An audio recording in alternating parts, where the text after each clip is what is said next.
नमोऽस्तु सूर्याय सहस्ररश्मये सहस्रशाखान्वितसम्भवात्मने सहस्रयोगोद्भवभावभागिने सहस्रसङ्ख्यायुगधारिणे नमः।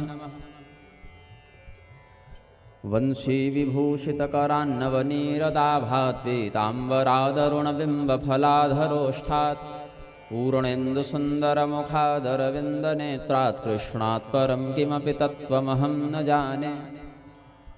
सशङ्खचक्रं सकिरीटकुण्डलं सपीतवस्त्रं सरसीरुहेक्षणं सहारवक्षस्थलकौस्तुभश्रियं नमामि विष्णुं शिरसा चतुर्भुजं।